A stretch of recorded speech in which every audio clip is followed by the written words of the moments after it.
and then an Immortal, or an Immortal, then an Observer, and then you go ahead and switch into Colossi tech. I definitely think that's the right play. It can stop DTs, and then you go ahead and get a Scout in, and you have early Colossi out. But sticking with the Immortal production, when your opponent can just sit on top and force field the ramp, I don't agree with it at all. But nonetheless, looks like Kefka is spawning at the 12 o'clock position as the pink Protoss once again, and at the 3 o'clock position, Master G is the yellow Protoss. Yellow definitely seeming to be his lucky color. Can it grab him a game 2 or a game 3 victory and win the series? Looks like both players as well are scouting in the wrong direction, so both players going to find their opponents lastly, but not a huge deal because they do have to wait all the way till that Stalker to push the probe out.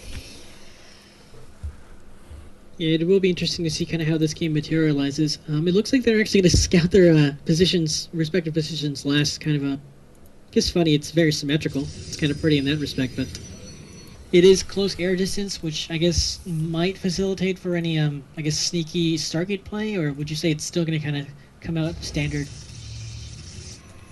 Possibly. I guess we could possibly see Void Ray play or something like that. It's not as common in Protoss versus Protoss. If this was PvT or thus like that, I would definitely, it could definitely be a big possibility. Colossi, or actually Void Rays, are decent against Colossi, obviously, but Stalkers are just so strong against them. If they go any heavy 2-gate play at the beginning and produce any number of Stalkers, I just don't think it works out too well. But I think Void Rays are really growing in popularity in all matchups across the board, especially with the Roach. I can't tell you how many games you can win versus Zerg now, since the Roach has got boosted. You can honestly just go Void Ray, proxy Void Ray, and win like every single game because everyone just wants the mass Roaches because the range upgrade. But nonetheless, standard play thus far, Gateway, Gas, and Cybernetics Core going down for both players. Yeah, still kind of a standard play. No diversions quite yet.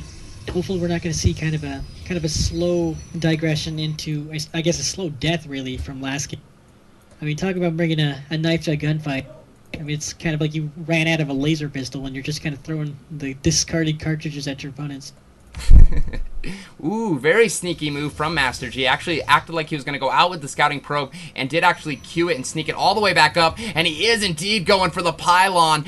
We is actually chrono boosting the warp gate as well off that one gas. We are going to see the infamous 4-gate, Korean 4-gate I should say. He is going to produce a ton of zealots. There go the 2nd, 3rd, and 4th, and Master G, or Kefka, has to find this pylon or this game is going to be over in a couple minutes here. Nothing he's going to be able to do. Twilight Council going down as well. Looks like we are going to see Blink Stalkers, I believe, from Kefka, and this is absolutely devastating for Kefka. Master G is going to pick up a very easy win here, I feel, and it's going to go up 2-1 and go on to the round of 32, or actually the round of 16. This is actually a bye, but this is terrible for Kefka thus far.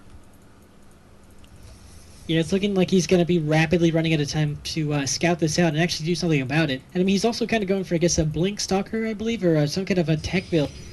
So he's only got 1 gateway compared to 4 gateways. I mean, regardless of whether that pylon is scouted or not, he's not going to be able to kill it in time. Really. Oh, wow. Things are going to get DTs. That might be enough to hold it, but...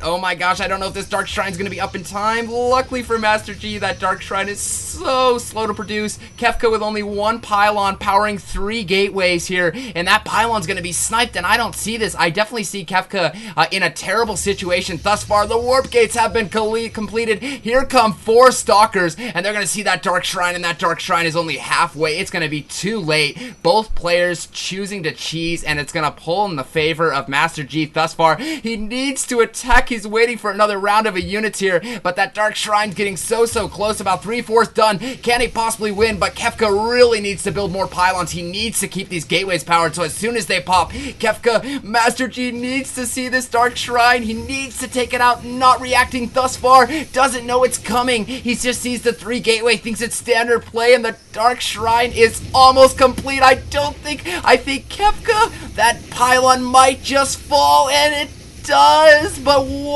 no Dark Templar getting out. Wow, so close. I think Kefka kind of echoes that sentiment right there. GG, LOP, That was kind of unfortunate. As you mentioned, both players opting to cheese, and it looks like he got his cheese off first. Wow. Master G